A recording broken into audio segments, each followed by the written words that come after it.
Let's go. Time to grind, get inside your mind. Yeah, we working overtime. That's the only way to climb. We gon' make it in our prime. Signing on the dotted line, cashing checks left and right. That's the way I'm living life. I feel alive when I got a goal in sight. Chip away, I gotta fight. Ain't nobody else in sight. Man, I think I see the light. Yeah, that shit is so right. Follow me, I got the guide. See you on the other side, son.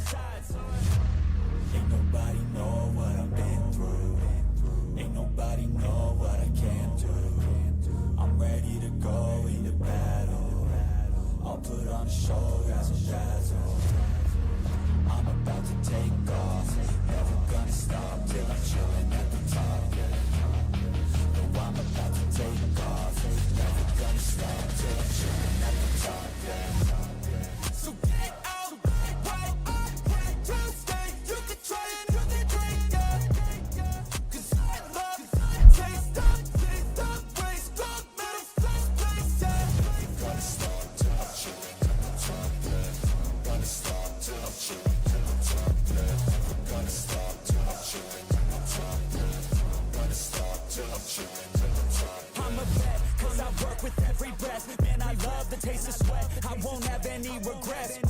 They get upset when they trying just to rest. And I'm still right at my desk. Make them all feel so pressed. Yeah, but that's the test. If you wanna be the best, it ain't easy, it's a mess. If you wanna have success, keep going like possessed. Drive it deep into your chest. Every failure is a test. Learn the most, leave the rest. Ain't nobody know what I've been through. Ain't nobody know what I can do.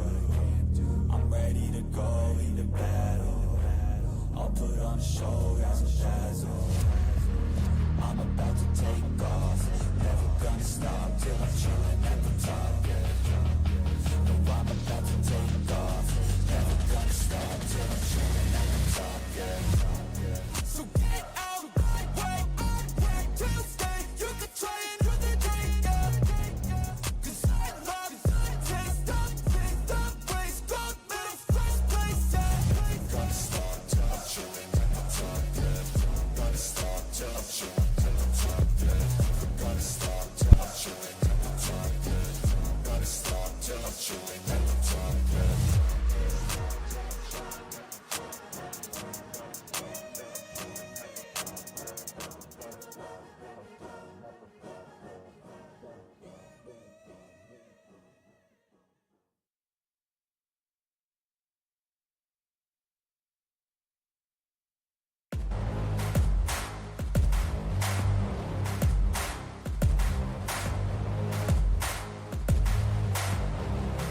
I like to get paid, that's why I work every day. I'll be making money till I'm in my grave. Don't care what they say, I'll buy time with my money. Left to the bank, cause it's funny, the money keep coming, I manifest. All right. Welcome everyone. Happy Tuesday. We are finally here. Last one of the year. Pretty crazy. Cal, how are you, man? I think this show right here tests our mettle to the absolute extreme because we have the long rest now. I think all good playoff teams have to really show are they what we think they are? Like these teams that get these bye weeks, can they really handle it when it comes down to it? Is it too much rest? Do we need to be Are we a constantly championship team? That's what you're exactly saying. Are we? We may have dominated the regular season, but can we, at this very moment when it counts, bring it to the table Can we finish? after the long rest? Can we We finish? shall see. Well, I certainly think we can. I was actually looking when I was setting up the stream and doing the title and everything. I know you and I talked beforehand that the title for this is week 22, which I thought that meant we had done 22 episodes, but I forgot we actually did some preseason stuff as well, and so it's actually 26, which is crazy. I know you're obviously super proud of it. I'm super proud of it. It's pretty cool that we did it throughout the whole season. So hope everyone obviously enjoyed it. But tonight we got some fun stuff. We're going to crown John our official champion of this year. We'll talk about that matchup here in a little bit. And then we have kind of an off-season preview, just some random stuff we put together. We'll probably bullshit some random stuff about our thoughts and what we think. But yeah, outside of that, I think that's kind of where we'll start, is in the championship realm. So I will move us over here, and I have the championship matchup pulled up. End of the day, obviously no shots at Duke or anything, but ended up not really being too close, unfortunately. John ended up winning by almost 100 points, which was crazy. But I know you kind of had something you kind of wanted to point out specifically with the Tigers in their championship matchup. Yeah, I mean, the one thing that kind of glared out on the hitting aspect of things was the performance of Jake Berger. And you look a little deeper into it, and that was the guy that they acquired at the deadline. On August 4th, they acquired him from the Phillies. I just found kind of interesting how I'd say the Tigers and Phillies were kind of in the same sphere of things at that time. And then after that, they both kind of just went opposite directions. And of course, Tigers ended up winning the whole thing on the back of Jake Berger, basically. Of course, the pitching showed up. But you just look at throughout the whole 2 weeks, Berger sticks out a sore thumb there with his leading the charge on offense. So obviously a massive deal that might go unnoticed under normal circumstances. But it absolutely paid off for this 2 week period of just kind of a slog. Yeah. And like you said, it's a blowout now. It was not a blowout like on Friday. No, it was close for most of the 2 weeks, right? I don't know what happened over the weekend. It must have just been a bunch of pitchers John had left in the tank. Yeah. But I mean, it does not look like the box score shows at the moment, because it was decently close throughout the 2 weeks until the final weekend. Yeah, I'll see if Fantrax will load fast enough here for me to actually pull mine something stalled up and out, so I'm glad. Here we go. So yes, I mean, Duke actually outscored John on Sunday by 7 points, which is interesting. We'll see it. We'll see if Saturday can load here. One thing I was going to show. Oh, Saturday. Oh wow. Okay, Saturday. That would be it. John outscored Duke 63-5. Yeah, that would definitely. I mean, be that's what we're looking over at here. half of the lead right there. Yes. So holy smokes! I mean, Lowe had 14 for him on Saturday, so that was pretty nuts. He got a 23-point start from Lopez. Duke had a -5 from Eric Miller. Didn't even pitch it. It didn't even get an out. Yeah, can't be having that. So that's rough. But the other thing that I was actually going to point out, speaking of minus scores, was John had 2 pitchers. I think they were both relief guys, but 2 pitchers who were in the negative, which, as we mentioned, I think in multiple games, certainly in my matchup, but other games as well, that could have played a role, right, in terms of just pitchers who theoretically should be getting 5 to 10 points, maybe over a 2 week period. Getting John negative. He had one -6 from JoJo and a -2.5 from Randy Rodriguez. So I just thought that was interesting too, but obviously didn't really matter in the end.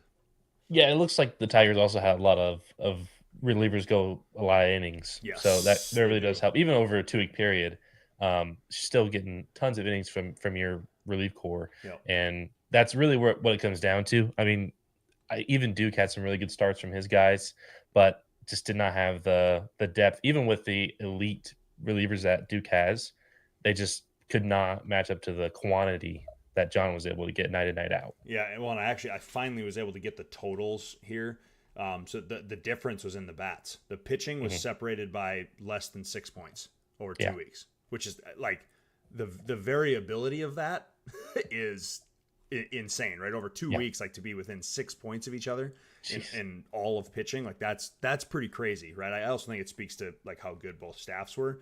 But John outscored Duke by almost 100 points on the hitting side of things. And if you just look like numbers wise, John had more guys play. But let's go over 25. Maybe that's a good number. John had 1, 2, 3, 4, 5, 6, 7 guys get over 25 points. Duke had 1, 2, 3, 4. So I feel like I'm missing something just because the at bats are they're so wildly varied. Yes. So I don't know how much of a brick wall that Duke ran into there with playing time with some of these guys. But like I think Gunnar leads the way with 44 at bats, and then then Manzardo it's everyone else after that. Merrill Garcia 37, 26. Jordan only had 26. Yeah, Jones only had 22. Yeah, so that might have been an issue. Is he just didn't the depth maybe wasn't there to get the at bats every single day? That could definitely be part of it. That's a which really is not good what I point. thought the Pirates would run into at all. I thought that'd be the least of their concerns with that team, but I agree. yeah. Interesting. Okay. Well, that's our final. Obviously, congratulations to John. I kind of said from the beginning of the playoffs, that's who I was going to be cheering for and rooting for. I'm glad he brought it home for the AL Central. He certainly has represented us well. The fact that obviously Brendan won it, last year, it's hard to argue that the AL Central isn't the best division, at least in the AL. That's for sure. So. But yeah, anyway, that's all we kind of had. Anything else you wanted to add on the championship side of things? Or are you good moving to off season? No, but I just, it feels good that John kind of got what was probably due for him because we kind of talked about him all year of just kind of getting hosed. Yep. Would be putting up massive week in and week out, and just going 2-1, 1-2 when he didn't really deserve it. Keeps slipping in the standings. You're staying ahead of him the entire year, and finally it all comes together at the right time, and he's wearing a ring at the end of it. So pretty cool. The one thing I will mention, I just saw Kevin mention in the comments that on our front page it shows that the Giants won.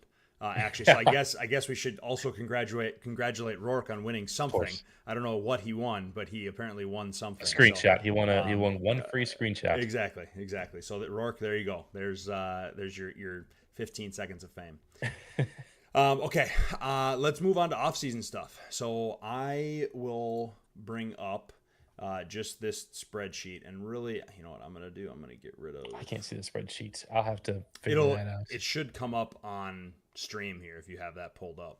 Okay, I'll pull the stream then. Yeah, give it just a couple of seconds here. But before I'll get rid of a few columns to make this look better. Let's see. Yeah, this is... Okay, I got pulled up. All right, so I'm going to go and sort this by contract year. Let's do that real quick. So that should get us 2024 as the top. All right. So when I went through this earlier, essentially this is I just downloaded an Excel file of all of our whole player pool. And I broke it down or just sorted it by contract. So all the 2024s are at the top right now.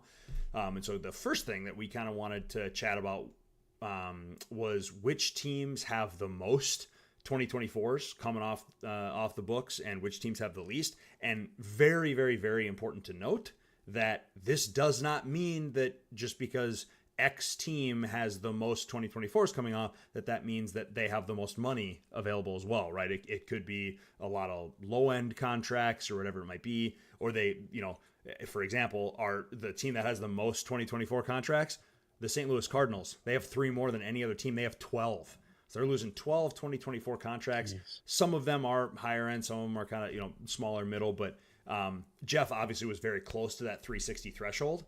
So he still has to get to that 260 first, right, before he even theoretically has money to work with. So something very interesting to keep in mind.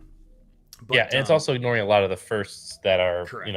Went to the auction pool that just were overspent on. And correct. Yeah, just correct. Players that will immediately get thrown back in anyway. Yep. So, there's tons of obviously more players than just the 2024s that'll be going back. So I wouldn't be surprised by that at all. The another interesting thing, and you and I did not talk about this, so I'll ask you to think about it kind of as we go through. But there is one big glaring similarity between the teams that have the most 2024 contracts and the teams that have the least 2024 contracts. And so I will be interested to see if you can pick that out. Yeah, I do find they're all playoff teams except for one. Don't know how that happened. Yeah, I don't know if that's really good or really, really bad. It's interesting, right? It was just when I was going through it, I was like, man, this is actually a really interesting talking point. So as we go through this, I'll kind of obviously we'll point that out. But starting first is the Cardinals. So they had 12, like I said. So they'll have a bunch of guys coming off the books. I believe some of them are certainly bigger names than others. Second most are champion Tigers. They have 9, along with the Giants. They also have 9. So 3 super heavy hitters so far that we've talked about. Just one less than that at 8, the Dodgers and the Phillies. 2 more heavy hitters in the playoffs. And then at 7, the Mets, you of all teams, Baltimore, and myself all have 7. So I don't know what are your thoughts, just immediate thoughts, seeing that you're up with a bunch of playoff teams who are going to be losing to 2024 contracts. What do you think? This is just how I construct a winning formula here. That's really what it is, and I think it's pretty evident based on the obvious data that's just irrefutable. It's the only stat that matters, right? Correct. But I think the easiest thing is that a 2024 contract is probably one of the cheapest contracts you can acquire. Yep. I don't think it's really anything cheaper you can get on the market than 2024. So a team that's trying to make a push, that's almost exclusively what they're going to look at when trading, because it's probably going to get them the cheapest deal. Yep. Why I have them, I don't know. I went through them all, and I'm like, my good news is they all suck. I don't think there's anything I'm really going to miss. Did you? Now, here's a good question though. Did I acquire them? Yeah. Did you acquire any of them? I don't think so. I think they just happened. I think it just popped up one day. So that's interesting to me. Then. Kike I got last year. Okay. Let's see. Austin Hayes I did acquire just because someone wanted to dump him. That was me. You got him from me. Yep. Okay. Just wanted to dump him. Velasquez, someone wanted to dump. I'm just going player by player here. Dominguez from last year. Yep. Dunning was a 1-year contract I gave. Holderman someone wanted to dump him. Okay. So, basically, I just acquired all this. So it's dumps, disgusting players. Okay. It's just dumps to get something else. Well, if you can, right?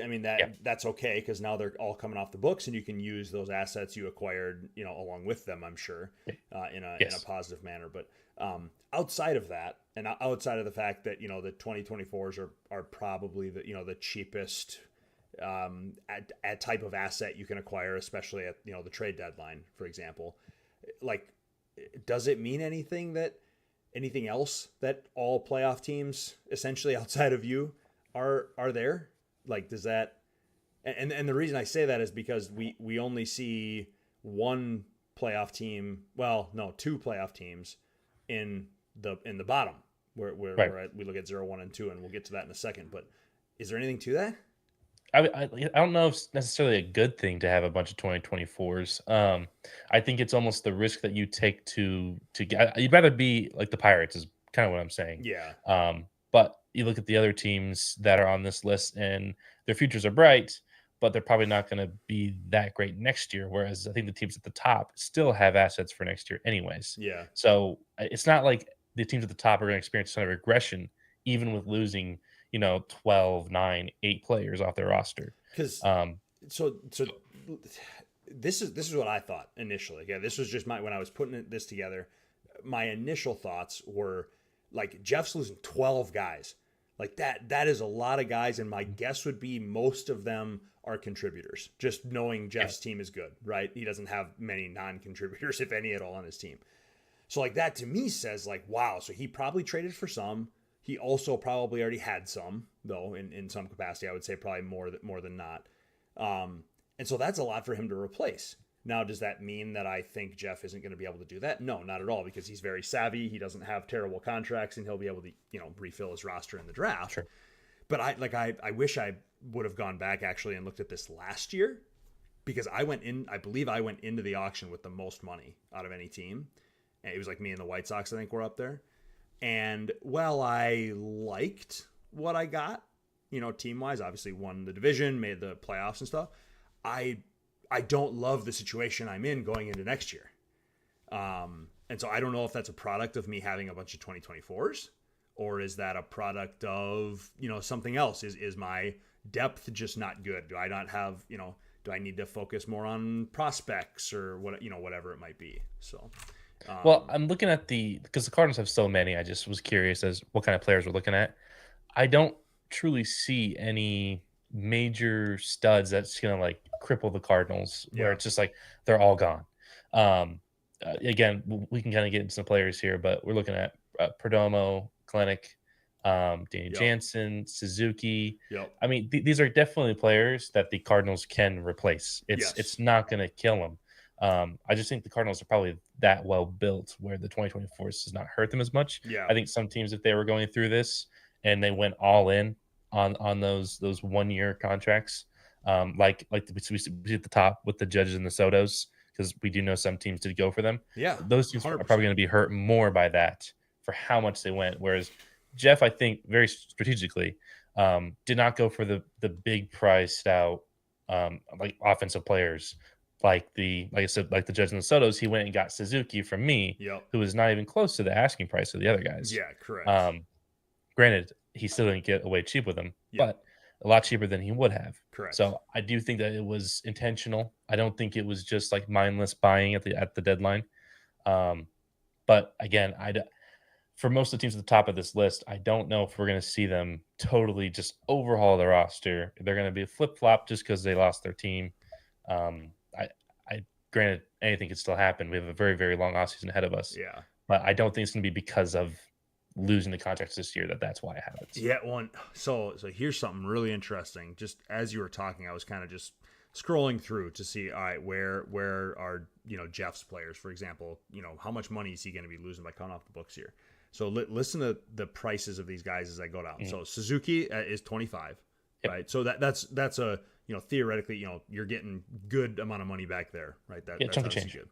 But then moving down from there, so Helsley, 8. Next is Justin Steele at 7. Then Luis Ortiz, 13. Jared Kelenic, 18. Perdomo, 3. Ginkel, 3. Lose out some good deals. Maeda, 11. So like Danny Jansen, 10. So like he's not really losing very much. Right. So now I'm almost very interested to go and look at his team and be like, man, is he going to be sitting like at 240 going into the draft, having to fill 12 spots? You know what I mean? Like that seems like, I don't know. We have to go through every team more individually, but just very interesting to see. I would not have he's definitely the outlier where we can kind of break it down and see like, okay, what does this do to a team? But he actually might be the outlier of the outliers. I would think so. If we break down the other teams that are losing players, it's probably going to be a bigger gut punch than to the Cardinals. To be fair. You would think. Okay, cool. So that's the most. Let's go. Adam makes a good point. Jeff had Acuna, obviously. Oh, so that'll be obviously a big one off yes, the books. Your dad also making fun of me for not zooming in on the spreadsheet. So Don, I apologize. Old man eyes. I apologize. Hopefully it's better now. Although the players, I guess you can't really see their full names, so we'll do. That's close enough. If people don't know what that name is, get out of the league. Right? Seriously. All right. So let's move on to least then. So teams with 0 2024 contracts: the Arizona Diamondbacks and the Chicago White Sox. Stunned. I don't say, right? Probably not super surprising. The only thing would have been if they had like a really bad contract somehow, right? But I'm stunned just in the fact that they didn't take anyone on, because I don't know, maybe it's because I'm remembering Tony, like the way Tony would kind of flip flop and everything, but he would take on really crappy contracts for the end of the year, be like, hey, this contract sucks. I'll give you an asset just to dump it. I need to get rid of this money ASAP, and they would just take that. So I'm surprised they just don't have any. Period. But yeah, I mean, it definitely makes sense. I mean, these are teams that are still rebuilding, so there's really no reason for them to have that. Yeah, and I look at it like Arizona. I think it's Brian, I believe, not the most active, right, in the world. Sure. So like there could be something to that. And then Tom, we know, is obviously very active, but he also kind of has a plan, and he doesn't tag me as a guy who like wants to just take on bad contracts, right? Like he kind of has a plan. He wants people who are going to fit that plan, and that's it. He doesn't want any excess on there. So didn't really surprise me all that much. Moving up to 2024 contracts, we have Atlanta, Cleveland, Milwaukee, the Cubs, Tampa Bay, and Texas. So lots of teams with only one. Again, lower end teams outside of obviously the Cubs and Rays, and Milwaukee too. Obviously Milwaukee was close as well. 3 maybe more middle of the road teams. Yeah, they're kind of bunched up because I think the Cubs would be the biggest gap between the rest of the teams just based off of record alone. Rays, I think, were an outlier playoff team if they could make it in. But again, the rest of these teams did not make the playoffs, so I don't know. I guess I don't know what the where the reasoning is, where they just only have the one. I'd have to go through team by team and figure out what it is, but I just have to assume that there's no reason for them to have these players in the first place. They're just trying to get rid of them. Like, these are the guys that they were going to get rid of in this end of the season anyways. They're not Yeah. going to go to the playoffs, so just get rid of all my 2024s. Well, it's Give like them to the next highest bidder. it's just it's so interesting to me. I can't, for some reason, I can't get off of the fact that it makes logical sense for the playoff teams to have more and the non-playoff teams have less, right? I think everyone agrees that makes sense. To me, it's just crazy that it is like every team, right? Right. Like, that's just like, I would have expected Frank and the Cubs to have like 5, right, or 6 or something Definitely. like that, right? Where they're same thing with Tampa, same thing with Milwaukee. Now, maybe people are trying to, like, think more long term, right? And they're trying not to have those expiring contracts, or like you said, they're trying to get the most out of them by trading them away, whatever it might be. So yeah, I don't know. I guess it'll be interesting potentially to look back next year, 2 years or whatever, and be like, all right, are these teams still not playoff teams, or should they, like, instead of doing this, do they need to just like 1 year try to take on some 1 year contracts or something like that? Because at some point you got to stop looking to the future, right? At some point you got to start actually competing and trying to get there. Because I saw my team on here. Initially, I thought, okay, I messed up because I should not have 7 guys that are basically just dead players left on the table where I wasn't able to get something for that asset that was expiring. I get nothing for that. But then I look a little further. It's like, okay, I did get something for almost all these assets that I now have. True. I did it for a reason, which I didn't remember at the time. But I guess I had the inverse of what a lot of these teams were trying to do, which is get rid of that asset, get rid of that thing that's doing absolutely zero good for you, and give it to the team that maybe it can help and will give you something for it. But it has to be as simple as that, I would think. But it is weird that, like you said, it's almost every single team. But then there's these 2 random teams where it's myself in the top tier, and then it's Duke dead last. We didn't even mention Pittsburgh. Like, Duke only has 2 2024s. But we know why that is. So, we know why that is. But it's also very interesting to me that, like, you look at how much he struggled with, like, it looks like depth potentially in the finals. And we know he had some injury issues all year. I'm not sure exactly where he's sitting right now. But, like, I don't know if that played a role. Like, is he relying too much on the youth, right? And the young, which again, could he have gotten like a Suzuki? Yeah, like well, and it, it's hard to criticize that when he's in the fucking World Series. He made it. It's like, it's kind of hard to criticize that, but still, I think there's merit to, at least if we replayed the year and kind of the same things happened, that the chances of him making it, every single time are probably pretty slim, right? In terms of where he ended up being at. So I don't know. Yeah, just really, really interesting. We'll have to see how it plays out in the offseason, but that's about it for contracts. Anything else you wanted to add on the contract side of things? Cool. Nope. No, that's an interesting tidbit though, for sure. Yeah, I agree. So the next piece was more so something that I just wanted to throw out there to you, and I put my answer in our little document that we use, but trade predictions. We've all I'm sure seen Adam's messages every couple of days about when he can trade or drop, or when's the league opening up. And so it kind of got me thinking, who do we think now that, I'm assuming Duke will probably get the league set up sometime this week, whenever he has time. But once he's able to do that, and once trading officially opens back up until the end of the World Series, the real World Series, who do you think is going to make the most trades? And I guess I'll start, and then I'm curious to hear what you think. But I think we'll continue a trend that started last year, and Gary of the Blue Jays is going to be the one who is potentially going to make the most moves. I am simply saying that based on his track record over the past year and a half. But how about you? What do you think? Is there a team out there you feel like might be really active? I have no reason to disagree with you, but I will just have a dark horse candidate. Okay. And I will go with Sam's Rangers, where we've been missing the Sam action. Oh man. And I think this offseason, maybe have a little more time on his hands, and maybe, just maybe, we'll get some vintage Samisms where we just see some wild stuff getting sent across our inboxes. Boy. Because honestly, I low-key kind of miss it. I did have him blocked for a while, but I still definitely miss it for sure.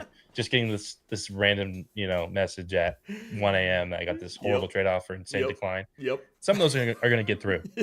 And I think they're going to get through more often than Gary can even keep up with proposing. Oh, So man. Yeah, that's my dark horse candidate, but I still agree with you. It's probably going to be the Blue Jays end of the day. If you throw out 100 a day, right? Yes. You got to think. Two are probably going to get it. You got to think, maybe. Right? Yeah, I mean, that's a great dark horse. I know all of us obviously would love some more Sam action. It was always a good time, regardless of how bad the offers may have gotten at times. But yeah, it was great. We loved it. Yeah, and obviously, we all know Sam's been dealing with a lot of other stuff going on. So yeah, but it obviously would be great to see that action again. So I'm right there with you. All right, the sort of last maybe bigger piece to dive into for the off season is we kind of just wanted to take a look at what position wise going into the draft. And again, this is pretty much strictly based off of 2024 drops, right? We don't know who else is going to get dropped by people. There's going to be plenty of firsts. Who knows? There may be 25s, 26s too that are who knows? But just based on that, there was just kind of an initial look at what positions may have the most depth going into the draft and which ones may have the least. Again, I want to reiterate, this was an eyeball by me. This is an estimation. I could very well be wrong, and these could be completely off. But just based on my estimation, these were kind of the positions that looked like they may have a decent amount of depth or no depth at all going into the draft. So we'll start with most, which positions I feel like I saw potentially the most depth coming to, and that is starting pitching, which maybe is a good thing, maybe isn't a good thing, depending on who you are. More depth maybe means lower prices, but more depth also means more teams fighting for them, so maybe not lower prices. I'm not sure there. Relief pitching on top of that, it seemed like there were a lot of like middle of the road relievers that are coming off the books for teams, so that'll be interesting. And then outfield, just kind of all positions too. There were a ton of multi-eligible guys it looked like that were coming off. So it looks like all three outfield positions should be semi deep for the most part. I'd say the starting depth intrigues me the most because I don't know how is the market going to correct itself for the added depth there, because last year it sucked. Obviously, we know that, but then it's almost like every year it sucks. So what's the difference? I think teams are probably just going to use that money towards pitching anyways. Whatever they have available, they'll just put it towards pitching, no matter how much pitching there will be. But then something you have to look at is just looking at some of the top end pitchers. A lot of them, I don't want to say like they're outliers, but it's almost like these seasons are probably not going to be expanded upon in the future.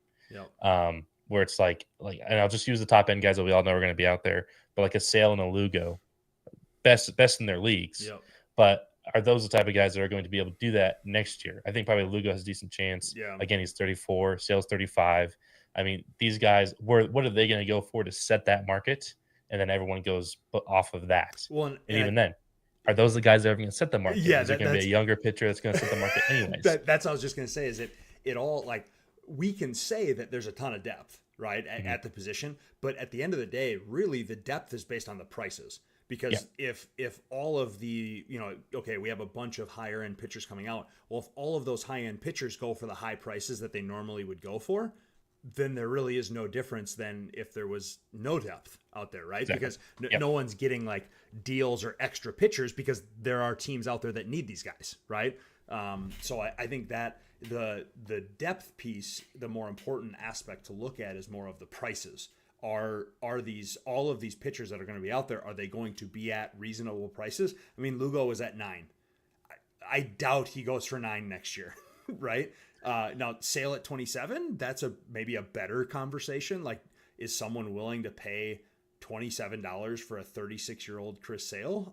Right, who already had a miracle of a season just by not getting hurt. Not even the performance; it was just the not getting hurt that was a miracle in itself. Correct. So I don't know. I don't know. I think that's a great, obviously, point that you bring up, is if those are kind of the guys. I'm just looking like Nola's going to be out there. He's going to be 32. He does not feel like he's 32. I guess you're right. That makes sense. Manea's going to be out there. I guess two younger guys. Here you go. That I would venture would probably go around where those guys was Logan Webb, who was at 14. He's going to go for more than 14.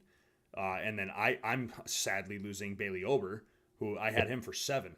No way in hell he's going for 7 next year, right? So again, just more. I mean, Flaherty was at 46. Where does he end up, right? Hey, he was actually worth it. I know, that's the crazy part, right? Is someone literally going to pay 46 for him again? Like, I don't know. It genuinely wouldn't shock me either way, right? If okay, I tell you what, if he goes for $4 less than what I paid for him, I want a written apology from the entire league. You don't even have to, maybe one person writes it out, everyone signs on it, like the Constitution. We can e-sign it. We'll e-sign it. Yeah, or the Declaration rather. But I want that thing signed. I want everyone signing it saying, I apologize for making fun of Cal for 3 to 4 years straight. Ridiculous. It was a good contract. I know it was. 100%. Ace. He proved it this year. But yeah, I don't know. So yes. That'll be interesting. The relief pitching side of things, I don't remember seeing like any kind of big names like I mentioned. I'm trying to scroll down here to see if I mean like Finnegan, but he he was a decent closer this year, so like I had him, he's going back. I think it's always top heavy, and then you're usually that's usually where you try to find your buys. Yeah, Kenley Jansen, the relievers, is going to be out there. Estevez is going to be out there. Duvall is going to be out there. Hells is probably going to trade next year, so that might change everything. Maybe the Cardinals don't use him at all. Yeah, I mean, who knows, right? Like, I don't know. So I don't know that, but it looks like again, there's a lot of like middle tier guys out there, so that'll be kind of interesting. And then outfield for sure. I mean, we got the big names of Judge and Soto that are going out there. Obviously, that's a big deal. Does Soto go for over 50 again? I don't know.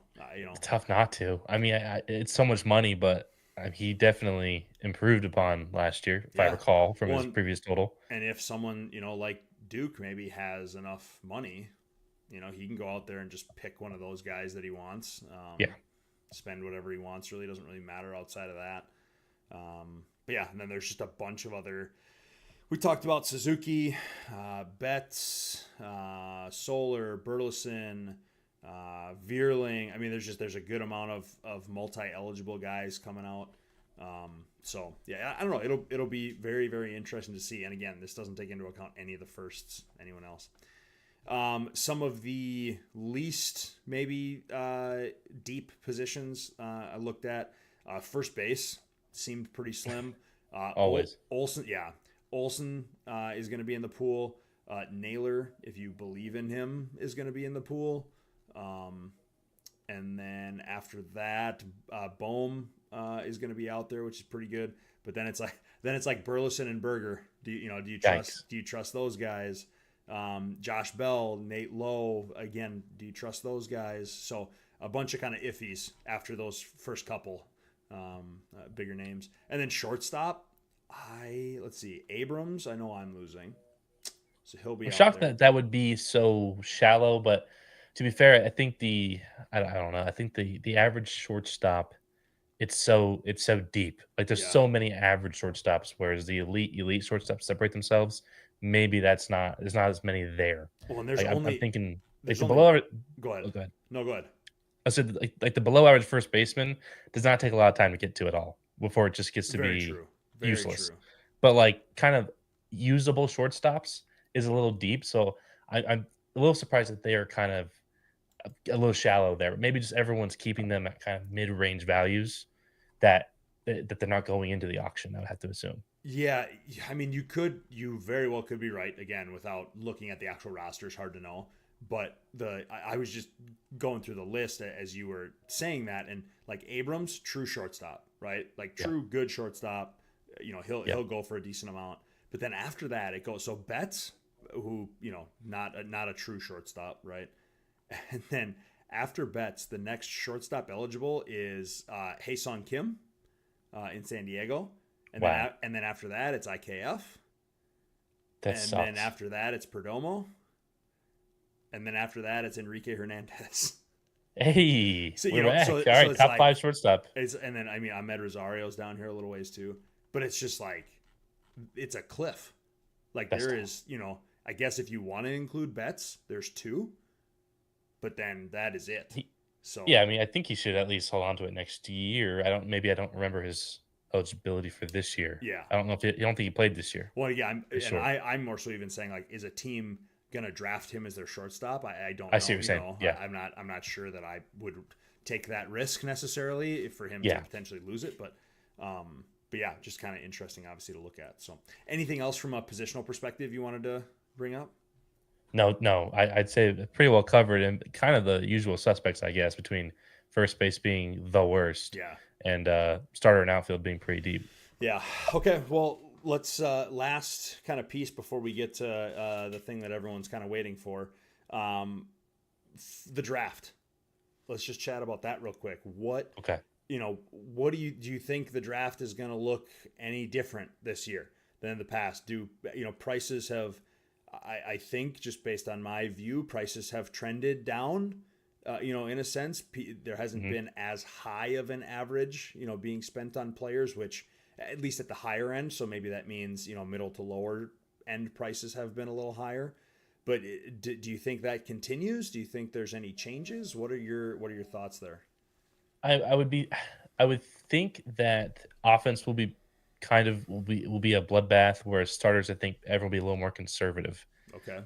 I think a lot of the league has gotten burned by starters so much Yeah. that going up to the casino and cashing your chips on a starter is not as tempting as it used to be, especially Yeah. with how many. I mean, they get a ton of points, but your season can be ruined Yep. if you go into the auction trying to get like a big name starter, Yep. especially with what's on the table. So I think just in years past, it might be a little bit lower on that end than what we're used to. Yep. But then I worry, what's the average starter going to look like? Is it just going to be a bunch of $20 pitchers that kind of suck? Is it just going to be that from last year, but the high end's dropped a little bit lower? Well, and again, Um, you look at the pitchers. We were talking about earlier, the Sales, the Lugos, etc. Mhm. Like those are all the 20 or less pitchers theoretically, right? And so it's like, Right. is it worth it to pay $38 for Aaron Nola? Yeah, I mean, that's or do you pay feels like a lot right now. 20, yeah, Granted, or, clock or, can change. or do you pay $23 for Lugo? Like, Right. I don't know. I don't know what the right answer is there, but I think you have a point of like, yeah, are we as a league more willing to like pay for the guys that theoretically should be good, or are we more willing to not pay for those guys because we know how much we can get burned by them, and we'd rather get burned by a shitty $18 pitcher than a bad $40 pitcher? Yeah, and then just reinvest that into hitting that I know is Correct. at least a little more consistent, gives me more points over time. Um, and I feel better sleeping at night knowing that my money that I have been trying to cut down on and trim all that fat is going to something that's probably going to stay on the field every day. Yeah, you'd like to think at least, but Yes, all right, exactly. cool. Yeah, I agree. I think it'll be interesting to see, what happens. Obviously, a lot of time between then or now in the draft, but a lot of cuts will be made, analysis will be had. We'll, I'm sure, have a pre-draft pod like we did last year in some capacity. So Yes. it'll be fun to kind of analyze that when it is. But with that being said, let's move on to the final piece of our season, our very last tier list. Sad days. And I will say, I did preview it. Oh, good. And mainly because I wanted to make sure I would understand all your references. Good. Okay. Good. And I do, thankfully. Okay, sweet. So without further ado, I think we're just ready to rock if you are. Great. Phenomenal. So all right, we're ready to go into it. Yep, I will pull it up, and we are ready to rock. Go for it. Okay. So we got tier 1 already pulled up then? Yes, sir. Okay, we got to put him in a league of his own. John's going to be in our Otani tier. Really, this is not even just Otani himself. Basically, the theme of this tier list is going to be 2024 moments. Yep. And I'd say Otani has been a moment in 2024. He has been. And granted, we have not gotten the pitching aspect of Otani, which is kind of why I put John in this tier. The reason why John goes in this tier of his own is 1, he's the champ, and 2, he was top 5 in hitting and pitching, which is the Otani team Otani team of all time, basically. Just dominant all the way through, gets his ring, gets his shining moment. So is Otani. Boom, boom, boom. The tier of his own, we move on. Imagine what kind of season Ohtani could have had he pitched. Like if he pitched, People say that a lot, but this, the at bats would have gone down. You think? That's what sucks. You think? I definitely think they would have gone down. Okay. Also, I worry about him being a Dodgers pitcher. He would have just exploded. True. By like May. That's fair.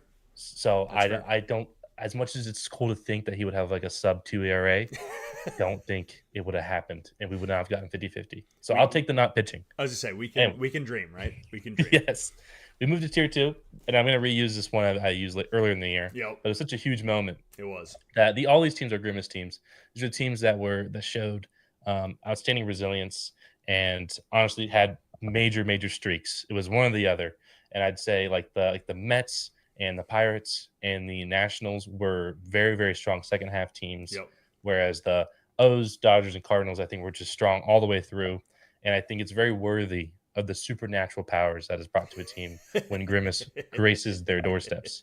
Also, shout out to the MLB Mets for their playoff berth. Yes. One of a kind, honestly. Very much so. The inverse of the Minnesota Twins, I must say. That's very sad to see. But I mean, it was sad when it happened like the first 20 times. It's not sad anymore. I guess it's pretty fair, honestly. It is pretty fair. Yeah. Also, losing Carl Anthony Towns is just a rough week for Minnesota, regardless. I'm happy. I'm happy about it.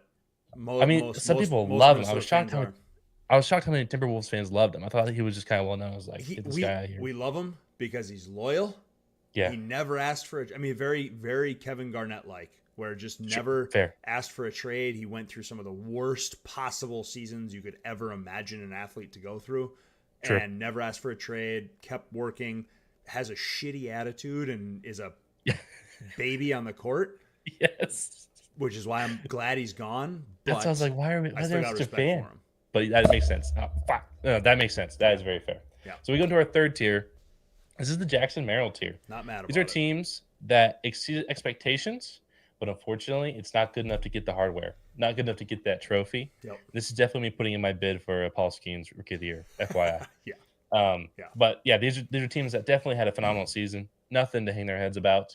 But just at the end of the day, it was not amounting to much, which sucks, but it happens sometimes. Yep. Going to our next tier. This is our Boston Red Sox tier. If we have been following along this whole season, Red Sox have been the absolute definition of mid. I mean, they have been at 500, I think, for the entire year, except for, I think it was a 20-game span where they were not at 500. Yeah. Ever since then, though, it's just been flip-flopping to 500. All these teams, I think David was a tough one to put in here. Yep. But I think by his own standards, he was pretty mid. I agree. Yeah, like it was a very surprising season for the A's to kind of just middle about getting the playoffs and then just didn't show up that much. Yep. By the end of it, they're definitely a worn down team. Yes. Brendan didn't care. The Marlins, unfortunately. Hey, Brendan, you hear that? You hear that? Brendan did not care. He was done pretty early on. The Marlins, I feel bad. Like it was definitely in the balance all year. Yep. Blue Jays, same thing, in the balance. Wasn't sure they're gonna make it. Probably would. Don't know. Definitely benefited from a weaker AL. Yes. And then the Padres never had a shot really, as in the fact that they had a good team, but they never had a shot with the competition they were up against. Correct. And that's something I feel very bad about. Yeah, correct. Just sucky to be in, but it's just Boston Red Sox all the way. Love it. 100%. Love it. We go into our next tier. This is the White Sox milkshake tier. So good. These are teams. So good. These are teams that had some good things going for them, but it was just nothing could offset the bad that was happening around it. Yep. As we all know, the White Sox are the worst season of all time, but that milkshake is so delicious. I want that thing so bad. It makes me want to go to Southside Chicago and get it. That's how good it looks. Unfortunately, I'll never do that. But yes, for this tier, absolutely, I think all these teams can also agree that it was just there were some good highlight moments. Yep. But it was just never going to work out. Yep. Unfortunately. And we'll go to our next tier. We have the All-Star Game National Anthem tier. Yeah, I think we all kind of remember that. It was just bad throughout. Yeah. There was never a moment like the second I remember the first three words coming out and like my head whipped to the television. I'm like, what is going on here? And that's a lot like what these seasons were. All these seasons started out rough and they ended pretty rough. And there's really nothing else you can say about it. Yeah, and I will 100% hand up, put myself in this tier. It was just bad start to finish. Never really a good moment. No milkshakes were found this year. I didn't Yeah. have a single milkshake all year. I'm actually But yeah, I'm surprised. I will say I'm surprised to see Milwaukee in that tier. I, Given I how think Zach was how they were so. decent. I wasn't gonna put him in here. He was gonna be a milkshake tier, but I Yeah. think Zach was so down on himself True. that I put him in here. You're I not don't think he wrong. had a good time. You're not wrong. You're not Yeah, wrong. he was disappointed from the word jump. This was probably So he goes in this tier. the farthest away from the playoffs I feel like he's ever been. Like Definitely. he's always hovering, and this year it felt like it ended earlier than it normally does. So Totally. I feel that. I feel that. Sucks for him. Yep. We go to our final tier. We've got the Fanatics jerseys tier. And I mean, this speaks for itself. We all know what's going on here. I'm not even going to go into it too much. But this isn't even, I felt bad. No one should have to finish at the bottom to end the year. Yep. I feel like it's unfair. I feel like the White Sox, both MLB and ABL, do not deserve to be last. All Crazy the time. that both teams are the same, by the way. Can I just I know. throw that out there? Like that's pretty 100% nuts. correct. Yes. So I created a new tier to make the White Sox not the worst. Love this. We created the John Fisher Rotten Hell tier. Love it. In this tier, we have John Fisher. Obviously. We have Satan himself, Yep. who was with John Fisher. We have Nathan's Hot Dogs Love it. for what they did to Joey Chestnut. So stupid. We have Chairman Mao. Makes sense. We have the Alabama Crimson Tide. I got to ask about And that. then- Why Alabama? I'm a Dogs fan, Oh, well. It was a all bad Saturday That's for fair. me. All right, fine. Fair and I'm enough. sick and tired of it. Fair enough. I'm sick and tired of freaking losing. Fair I'm enough. like not even losing. That's the problem. It's all the winning that happens, and then one singular team just kicks you in the mouth. It's horrible. Yeah. Anyways, it's big baby energy coming from me right now, but I really don't care. Like I hate Alabama. Moving on, and then of course, Fanatics CEO Michael Rubin to top it off. Yeah. All these people are losers. They're all worse than the White Sox. The White Sox are on the come up, and they're all better than this tier. Hell yeah. So congratulations to the White Sox for finishing strong. Hell yeah, Yes. brother. I love it. Great freaking finish to the year. I will say both Joe and Kevin and Chad. Joe's talking about the White Sox. He goes, "Are they?" Tom at least has prospects. So Fair. That is fair. Tom's better than the real life White Sox. That's true. And then Kevin says that Nathan's hot dogs are ranked too high. So, Yeah, I didn't even think about the hot dog itself. They are disgusting. So that is true. It was mainly just the sheer act of turning their backs on a national hero, Joey Chestnut. Hey, seriously, how much, how dumb do you have to be to know that your brand is only Nathan's famous because of Joey Chestnut? Like, Correct. That is the only reason Correct. anyone knows your name, and you're just like, nah, like we don't even care. It's just our days are done. That's just I mean, I would let the unbelievable. dude sponsor Enron if it was allowed. Like, I don't know why it's such a big deal. He went to Impossible Burger or whatever. Yeah, Like, who let gives- Joey Chestnut sponsor whatever he wants to sponsor. Who cares? As long as It's he's crazy. sponsoring your brand. Yeah, is he eating your hot dogs No at the one end of the cares. day on the 4th of July? One day a year he has to sponsor you. Yes. And you make all your money back. Yes. Crazy. It I was was crankiest about that probably throughout the whole year. Oh my god. But yeah, these are our moments. This is our 2024 MLB season It is. and It ABL is. season summed up. Yep, you got it. Well, I appreciate everyone obviously who came out to watch tonight. Appreciate it, guys. I gotta say, Cal, thank you for coming on, doing all this, man. I know we've talked about it many times, but boy, this would not be the same doing it solo. So I really appreciate you coming on. We really hope, obviously, you guys, enjoyed the content and stuff that we put out. Cal and I are certainly not doing it for the money. That's for sure. We could. So I mean, You guys want to chip in? I We guess could. we could. I guess theoretically we could do better if you wanted us to. Yeah. But I won't hold my breath. I guess we'll put it I could that get a way. So, studio. yeah, Yeah. right. Something. But yeah, I appreciate it. Obviously, it's been fun. It's been a grind, man. 26 episodes, pretty crazy. But yeah, it's been awesome. We hope you guys like it. And we'll try to obviously cook something up for the pre-draft festivities at some point. I don't know, probably end of January or something like that. Depends on what the schedule looks like. But anyway, with that being said, for the last time this season, thanks again, everyone, for coming out. Hope everyone has a great rest of the night. And Cal, I will talk to you later. Thank you. Later, everybody. See you guys.